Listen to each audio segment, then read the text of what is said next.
Et bonsoir les amis, bienvenue dans ma troisième vidéo sur mon suivi, mon débrief de match de l'Olympique de Marseille. Comme j'avais précisé auparavant, parfois ce sera chaud, parfois froid. Là on est sur du glacial. Concernant le dernier match, j'avais fait les deux premières contre Nice et Newcastle. J'avais vu le match de Toulouse, le match de Lille, mais je vous avoue j'étais tellement énervé que je me suis dit je préfère me contenir. On arrive à Saint-Gilles, à un moment donné il faut repartir, donc on y est. Donc on va faire ce match de l'Union Saint-Gilloise pour contextualiser. On restait du coup sur deux mauvais résultats. Ce match nul à la maison contre Toulouse qui était nul dans tous les sens du terme pour moi. Et ce match à Lille qui est une défaite mais qui a été un match catastrophique. Le plus mauvais match de Roberto De Zerbi selon Roberto De Zerbi. Donc on allait en Belgique un peu les jambes tremblantes. On savait que c'était probablement notre dernière chance pour espérer quelque chose en Ligue des Champions pour l'année prochaine. On s'est imposé, donc on va commencer par les bons points. Il y en a deux. La victoire, Mason Greenwood. Terminé, basta cosy. La victoire parce qu'il fallait le faire. Donc c'est fait. Mason Greenwood parce que sans Mason Greenwood, il n'y a pas de victoire. Et après, je vais essayer un peu d'aller sur le résumé du match. Un début de première période qui est catastrophique. On prend vite un but. On sent une équipe qui est fébrile, qui n'est pas en place. Ça se met en place petit à petit. L'égalisation. Et à partir de là, j'ai vu des belles choses. J'ai vu des belles choses sur la première mi-temps. J'ai vu une équipe qui a eu envie, une équipe qui a travaillé ensemble, qui a joué ensemble. Les trois devant qui ont combiné. Mason qui a fait du Mason. Et on arrive avec de l'avance à la pause. Au début de la seconde période, on sent qu'on va retomber dans nos travers. On a Greenwood qui nous refait un miracle. Comme il n'y a que lui qui sait le faire, de toute façon, dans cet effectif. S'il n'y a pas lui qui est capable d'aller dribbler 14 mecs et marquer, c'est compliqué quand même, c'est très poussif. Donc heureusement, une nouvelle fois je le dis, heureusement qu'on a un mec qui est capable de faire ce genre de différence. C'est propre à toutes les équipes, sauf que dans certaines grandes équipes européennes, on sent qu'il y a une patte, un jeu. Lui, c'est la patte, c'est le jeu, et c'est celui qui nous sort de la merde quasiment tout le temps. Et s'il n'est pas là pour nous sortir de la merde, eh ben on est mal généralement. Donc bravo, thank you Mason, comme il dit chez toi en Angleterre. Et puis, pour revenir sur la deuxième période, c'est caca culotte, quoi. Caca culotte, couche Pampers pour tout le monde. Euh, Ça se voit depuis la télé, j'imagine que depuis le terrain, ils doivent le sentir sur le banc, que tout le monde se chie dessus dans cette équipe.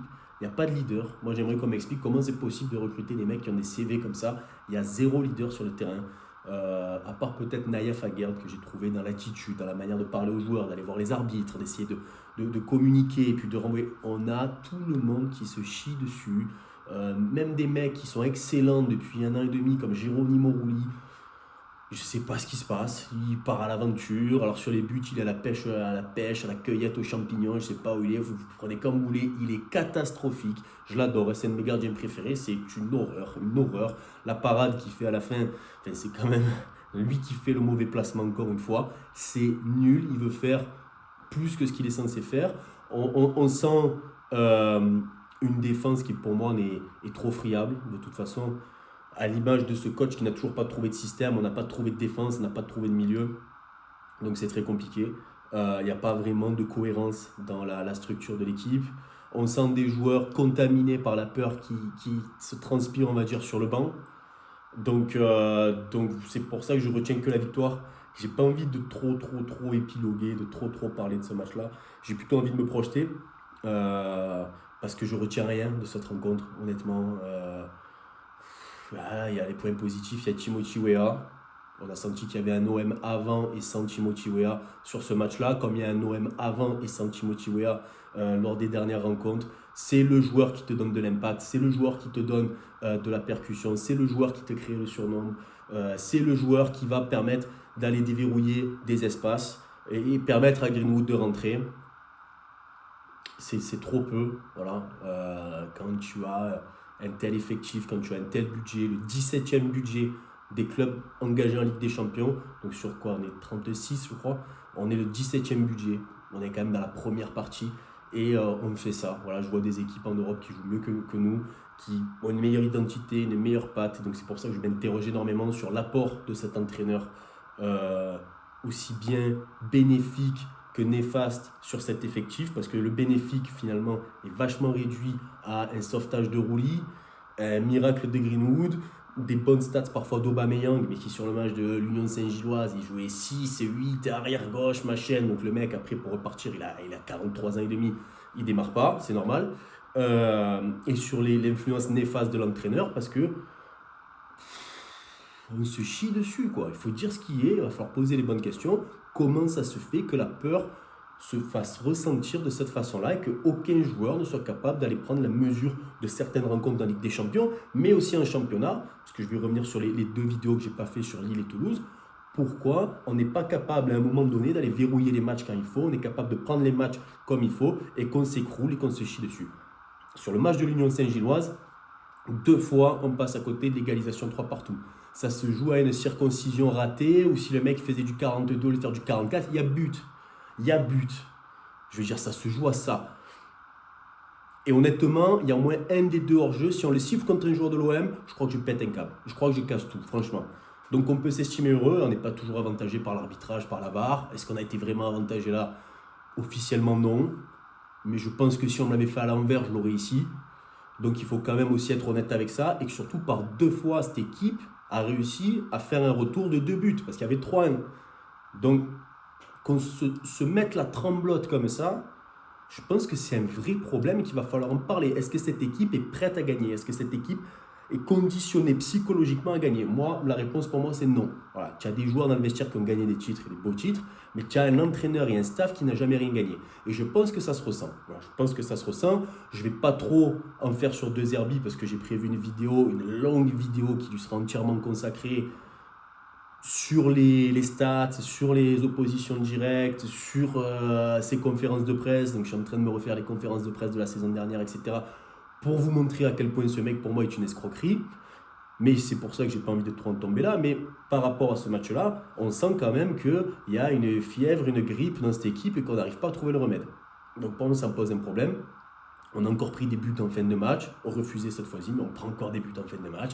Et tu as Roberto qui fait « Ah, mais il faudrait peut-être qu'on se pose la question. » Sans blague, mon frère, sans blague, il faudrait qu'on se pose la question. Mais frérot, je sais pas, tu payais combien? Fais-le, frère, fais-le, fais ton boulot, mon pote, fais ton boulot. Voilà, pour l'instant, l'Olympique de Marseille tient à des miracles. Voilà, tient à des miracles parce que le style de jeu, moi, j'arrive pas à le reconnaître. Des miracles qui sont signés Greenwood, principalement, qui sont parfois édulcoré par Pechao. Le petit, il est con quand même en chabalé, mais bon, voilà, qu'est-ce que vous voulez que je vous dise? Il fait ses stats, il court, voilà. Aubameyang qui sort de son tombeau, voilà, pour essayer de nous sauver un peu dans ces dernières années.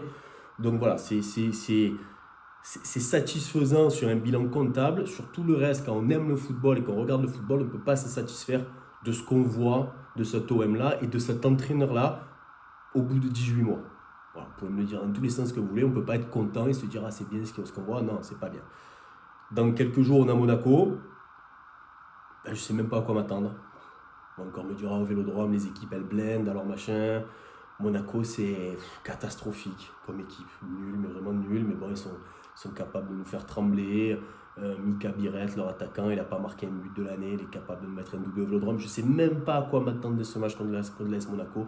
Tellement je les ai un peu à l'envers de me dire que cette victoire de Saint-Gilles, je devrais être content, j'arrive pas à être content parce que je me dis qu'ils sont capables encore de me dégoûter dans 2 jours ou dans 3 jours pour l'ASM. Donc j'ai envie de me dire, ben voilà, on doit gagner, on a la maison contre Monaco, on doit gagner, on doit bien finir l'année en championnat pour rester sur le podium, parce qu'il y a une possibilité aussi qu'on passe 3e, 4e ou 5e. La réalité de l'OM aujourd'hui, c'est ça. C'est qu'on est plus proche de la 4e, 5e place que de la première place, officiellement. Donc ça va peut-être enlever la pression aux joueurs de se dire on va être leader. Mais dans ce cas-là, les gars, si vous ne voulez pas le titre, dites-le maintenant. Hein. Au moins, on n'en parle plus. Donc je suis un peu déçu de cette équipe OM Petit Bras qu'on a vu sur ces derniers jours, dernières oppositions. Parce qu'en fait, j'ai l'impression qu'ils n'arrivent pas à assumer le fait de jouer à l'OM et le fait de pouvoir gagner des matchs. Ça me pose problème. Parce qu'ils se sont complètement écroulés sur le match de Saint-Gilles. Comme je dis, j'ai pas envie de trop m'étaler. Le match était il y a 2 jours, donc je suis un peu en retard. Le prochain arrive vite contre Monaco. J'ai envie de mettre en place ma vidéo sur 2 Herbie. Donc possible qu'on se revoie dans la semaine. Je vous souhaite une bonne soirée et je vous dis quoi qu'il en soit, allez l'OM. Allez, ciao les amis.